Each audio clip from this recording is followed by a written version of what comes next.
प्रणाम। मैं हूँ डॉक्टर दीपा, आप सभी का बहुत बहुत स्वागत करती हूँ। आज हम बात कर रहे हैं शनि के गोचर परिवर्तन के बारे में या शनि राहु की युति के बारे में। आप इसको किसी भी तरह से ले सकते हैं, लेकिन मेन मुद्दा यही है, जब राहु और शनि दोनों इकट्ठे होंगे तो किस तरह के चेंजेस आएंगे, इस विषय पर हम बात करेंगे। 29 मार्च को शनि जो है वो राशि परिवर्तन कर लेंगे, कुंभ से निकलकर मीन राशि में आ जाएंगे। मीन राशि में पहले से राहु विराजमान है, 18 मई तक मीन राशि में ही रहने वाले हैं। ये दोनों ग्रह 18 वर्ष बाद ही किसी राशि में मिलते हैं। मीन राशि में ये दोनों इससे पहले 67 ईयर्स पहले इकट्ठा हुए थे, यानी कि 1968 में।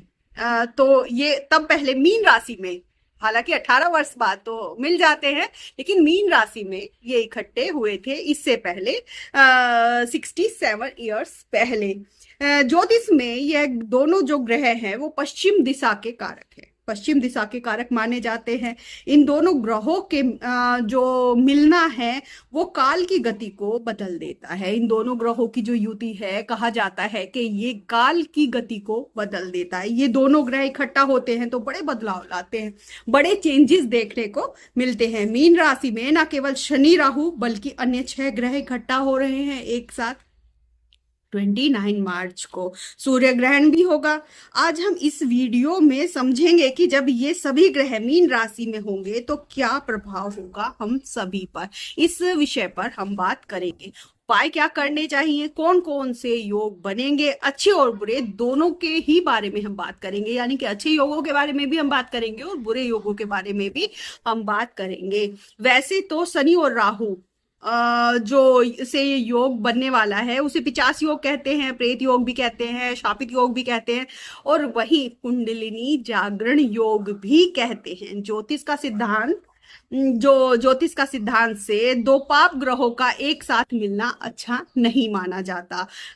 जब पाप ग्रह एक साथ मिलते हैं, उनके सहयोग को, उनकी युति को ज्योतिष में अच्छा नहीं माना जाता। इसलिए शापित योग का नाम इनको दिया गया है। लेकिन कुंडली जागरण जो है वो शक्ति योग इसलिए कहा गया है क्योंकि कुंडली जागरण में भी चक्रों के भेदन, जो हमारी कुंडलिनी जागृत हम जब करते हैं तो चक्रों का जो भेदन होता है, होने से मानसिक और शारीरिक दोनों कष्ट होते हैं। जब कुंडलिनी जागृत होती है, चक्रों का भेदन होता है, तो दोनों कष्ट हमें होते हैं। तो जब ये दोनों ग्रह मिलते हैं तो कुछ ना कुछ उठापटक जरूर करते। इतनी शांति से इनका गोचर आगे नहीं बढ़ता है। अधिकतर बुरा ही करते हैं, कभी कभी ही अच्छा करते हैं। कभी कभी ही ये सुनने में आता है कि कुछ चीजें अच्छी हो रही हैं, अन्यथा सुनने में अधिकतर यही आता है इन दोनों की युति हमेशा खराब ही रिजल्ट देती है। शापित योग क्यों कहते हैं? क्योंकि शनि अंधेरा है और राहु चोर है। अंधेरे का सहारा लेकर कभी कभी बड़ा डाका डालने में राहु कामयाब भी हो जाते हैं। जब अंधेरा अधिक हो तो चोर के हाथ में कभी कभी बड़ा ही सामान लग जाता है, बड़ा डाका डाल जाते हैं। चोर अंधेरे में ही आते हैं। यह योग गुरु की राशि मीन में हो रहा है, मीन राशि में हो रहा है। दोनों का मिलन, दोनों की युति मीन राशि में बन रही है। गुरु और राहु दोनों वृद्धि कारक ग्रह हैं, एक्सपेंशन के ग्रह हैं। तो जो भी परिणाम देंगे वो बड़ी ही तीव्रता से देंगे, बहुत ही तीव्रता से होगा। क्योंकि मीन राशि में बन रहे हैं और यहाँ पर बन रहा है तो मतलब इन दोनों का योग, तो बड़ी तीव्रता से हमें इसके परिणाम मिलेंगे। राहु की चालाकी को गुरु का ज्ञान भी मिल रहा है, तो चोर और चालाक बन जाएगा, और चालाक बन जाएगा। उस चालाकी को हम पॉजिटिविटी की तरफ ले जाएंगे या नेगेटिविटी की तरफ ले जाएंगे, वो अलग टॉपिक है, उस बात पर हम अलग चर्चा कर सकते हैं। लेकिन ये जो है वो चालाकी मिल जाएगी यहाँ चोर को। शनि प्लस राहु का जो ये योग है, शनि और राहु का, उत्तरा भाद्रपद नक्षत्र में हो रहा है, जो शनि का ही नक्षत्र है। उत्तरा भाद्रपद शनि का ही नक्षत्र है। शनि और राहु वात के कारक हैं। आयुर्वेद में ये बीमारी वात पित्त कफ 3 जो रोग होते हैं, तो इनमें से जो ये वायु दोष होता है ये वात होता है। तो ये वात का योग है। आयुर्वेद में वात को सबसे मुश्किल दोष बताया गया है। सबसे मुश्किल बीमारी है, क्योंकि ये सभी बीमारियों की जड़ होता है, जो वात योग होता है। तो सभी बीमारियों की जड़ है, इसीलिए शनि और राहु के योग को रोगों का कारक भी माना जाता है। जब इनका योग, इनकी युति होती है तो इनके योग को रोगों का कारक भी माना जाता है। इसे कुंडलिनी योग क्यों कहा गया है? क्योंकि शनि और राहु किसी नियम को नहीं मानते। शनि किसी नियम को कब नहीं मानते? जब वो किसी को दंड देने आते हैं तो वो किसी नियम के हिसाब से नहीं ढलते, जो जिसका कर्म होता है वो उसको दंड देते हैं। और राहु के बारे में हम सभी शायद भली भांति जानते हैं कि किसी भी बेड़ी, किसी भी बंदिश, किसी भी नियम के मोहताज नहीं है। तो दोनों ही नियमों को नहीं मानते, ये बंधन को तोड़ते हैं, हमेशा हर बंधन को तोड़ के ये आगे निकलते हैं, हर चीज के आगे जाकर ही ये अपने रिजल्ट देते हैं। कुंडलिनी योग शक्ति को शिव से मिलाने का शॉर्टकट तरीका है। जो कुंडलिनी जागरण योग है, जो इन दोनों के मिलने से बनता है, वो शक्ति को शिव से जोड़ने का शॉर्टकट तरीका है। जिस दिन ये योग बनेगा उस दिन बहुत महत्वपूर्ण तिथियां होंगी, बहुत महत्वपूर्ण चीजें होंगी। मीन राशि में 6 ग्रह इकट्ठा हो रहे हैं, उसी दिन सूर्य ग्रहण भी होगा। तो शुरुआत ही बिल्कुल अच्छी नहीं हो रही है, सूर्य ग्रहण के साथ हो रही है, तो शुरुआत ही बिल्कुल अच्छी नहीं हो रही है। 29 मार्च को शनि मीन राशि में जाएंगे, 14 अप्रैल को 1 डिग्री शनि और राहु दोनों ही 1 डिग्री 50 मिनट पर होंगे, दोनों ही शनि और राहु। कोई भी ग्रह जब एक ही डिग्री पर पूरी तरह से इकट्ठा हो जाते हैं, कोई भी 2 ग्रह जब एक ही डिग्री पर, मतलब एक ही सामान्य डिग्री पर, यानी कि 1 डिग्री 50 मिनट पर रहेंगे, तो जब 2 ग्रह सामान्य डिग्री पर इकट्ठे हो जाते हैं तो दोनों के डिस्क आपस में मर्ज हो जाते हैं, दोनों का परिणाम चरम पर चला जाता है। ये दोनों ही पाप ग्रह हैं, तो दोनों का प्रभाव विस्फोटक ही रहने वाला है। जो स्थिति रहेगी वो विस्फोटक ही रहेगी। इसके अलावा जिस दिन ये दोनों ग्रह इकट्ठा हो रहे हैं उस दिन शनिवार है, दिन शनिवार का है, शनि अमावस्या है, शनि अस्त भी है, सूर्य ग्रहण भी है। मीन राशि में 6 ग्रह एक साथ आ रहे हैं। कौन कौन से हैं? शनि है, सूर्य है, बुध है, शुक्र है, राहु है, चंद्र है। तो ये 6 ग्रह एक साथ होंगे उस दिन मीन राशि पर। 8 ग्रह केतु को देखेंगे, 6 ग्रह ये इकट्ठे बैठकर देखेंगे, वहीं वृषभ में बैठकर गुरु अपनी पंचम दृष्टि से, और मिथुन में बैठकर मंगल अपनी चतुर्थ दृष्टि से केतु को देखेंगे। तो यहाँ पर ये योग भी, केतु मुक्ति के ग्रह हैं, मुक्ति के कारक माने जाते हैं। जब ये योग बनेगा तो व्यक्ति में सब कुछ डिसॉल्व करने की इच्छा जागृत होगी, सब कुछ। जब ये योग बनेगा, बड़ी मुश्किल से ये योग बनता है, सारे ग्रह बैठकर एक अकेले केतु को दृष्टित करेंगे। ऐसा ग्रह योग बहुत मुश्किलें पैदा कर देगा, बहुत सारी उलझने पैदा करता है। इससे पहले 2019 में ये योग बने थे तो कोरोना झेलना पड़ा था हम सभी को, कोरोना को हम नहीं भूल सकते। तो ये इससे पहले 2019 में ये योग बन चुके हैं एक बार पहले।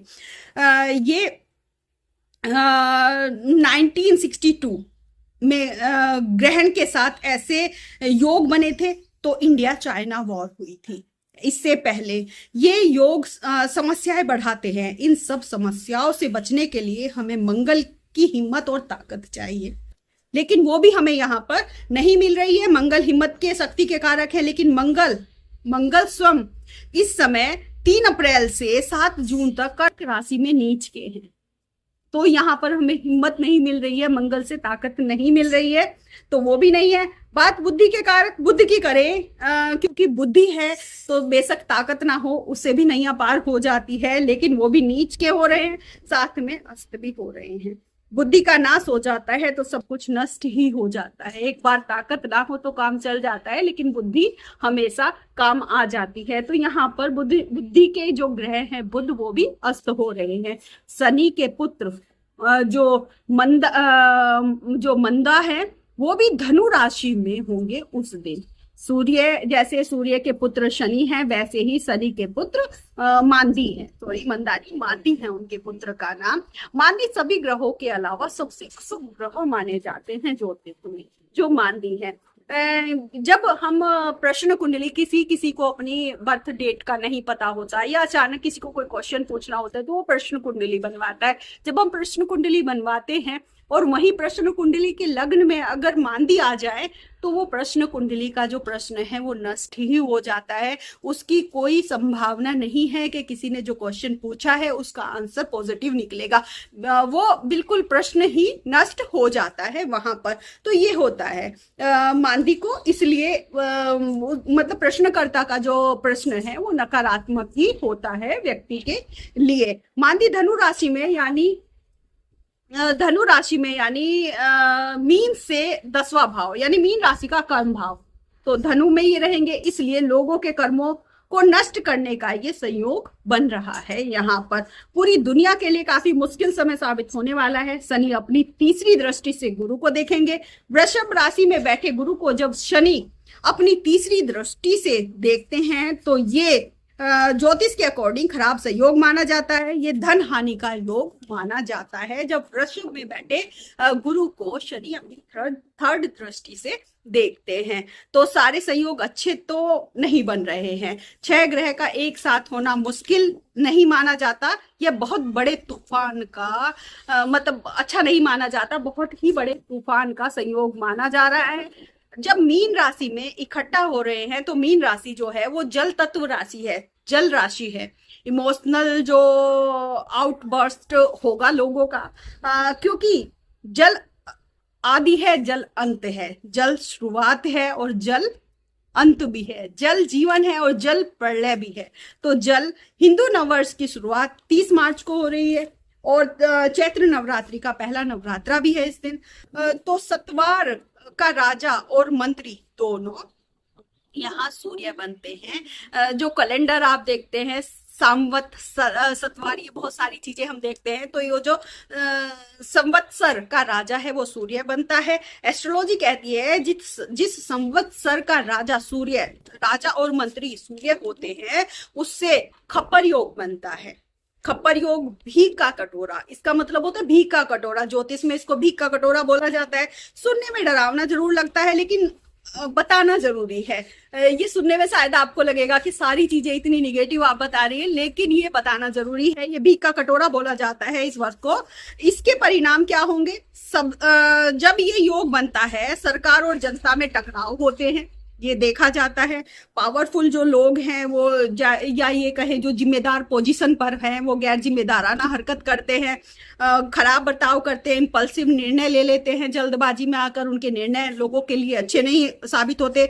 महत्वपूर्ण व्यक्तियों पर संकट आता है। जो इंपॉर्टेंट लोग होते हैं, वीवीआईपीज लोग होते हैं, उन पर संकट आता है।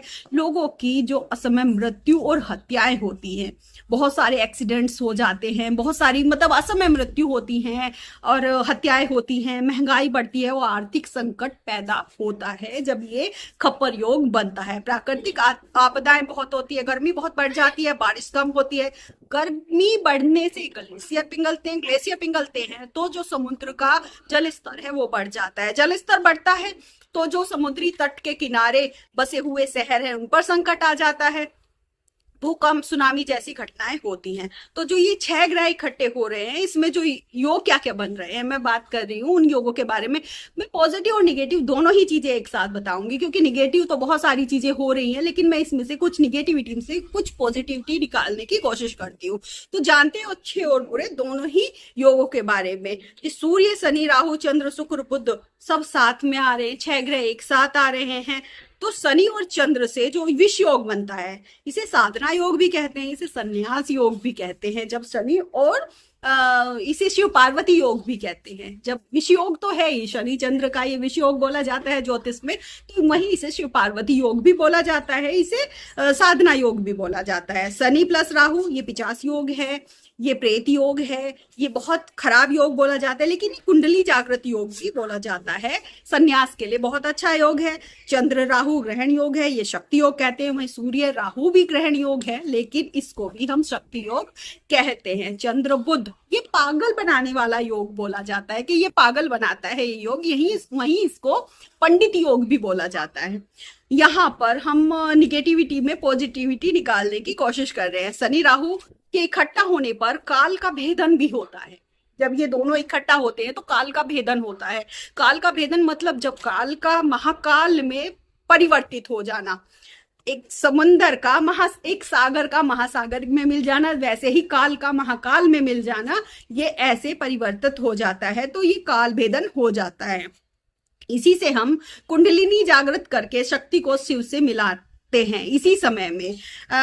यह मृत्यु का मुक्ति का शॉर्टकट है, पर इस पर कभी फिर चर्चा करेंगे। ये बहुत ही अलग टॉपिक है, इस पर हम कभी फिर चर्चा करेंगे। शनि राहु युति प्रेत योग भी बनाती है। चलता फिरता व्यक्ति चांडाल की तरह व्यवहार करने लगता है, दूसरों को परेशान करने लगता है। ये व्यक्ति के ऊपर है कि वो अपनी एनर्जी को ऊपर ले जाए या नीचे की तरफ ले जाए। वो साधु बने, योगी बने, या वो चांडाल बने, वो प्रेत बने, ये व्यक्ति के खुद के ऊपर निर्भर करता है।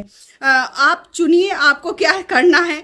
अब कुछ उपायों की बात कर लेते हैं, लेकिन उससे पहले आपसे एक विनम्र निवेदन, यदि आप इस चैनल पर पहली बार हैं तो प्लीज चैनल को सब्सक्राइब कर दें, वीडियो को लाइक कर दें। अगर आपको मेरी मेहनत अच्छी लगी है तो आप ये जरूर कह सकते हैं कि मैं पढ़ने के बाद बोल रही हूँ। हाँ, कुछ टॉपिक, कुछ चीजें लिखनी पड़ती हैं जो पढ़कर बोलना पड़ता है, मैं उन्हें भूलना नहीं चाहती, क्योंकि बोलते बोलते चीजें बहुत वास्ट चली जाती हैं, इसलिए मैं वो अपने पॉइंट से भटकना नहीं चाहती हूँ, मैं पॉइंट पर रहना चाहती हूँ। इसलिए हम कुछ सेंटेंसेस, कुछ पॉइंट्स बनाकर यहाँ बैठती हूँ। तो ये आप कह सकते हैं। अगर उपायों की बात करें तो शनि और राहु दोनों के जो इष्ट हैं वो भगवान शिव, भगवान शिव को शनि अपना सब कुछ मानते हैं, अपना गुरु मानते हैं, अपने पिता मानते हैं, अपना सब कुछ मानते हैं, तो उनके इष्ट हैं। वहीं राहु के इष्ट भी भगवान शिव ही हैं।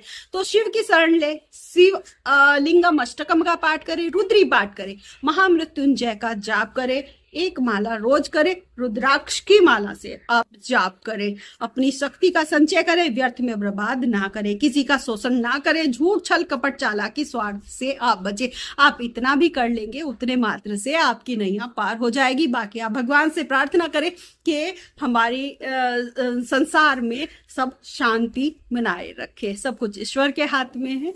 तो अब आपसे विदा लूंगी। अगले टॉपिक पर जो ये कुंडली जागृत का एक योग बन रहा है, इस टॉपिक पर मैं फिर आपके सामने हाजिर हो जाऊंगी। तब तक के लिए आप मुझे आशीर्वाद दें। प्रणाम।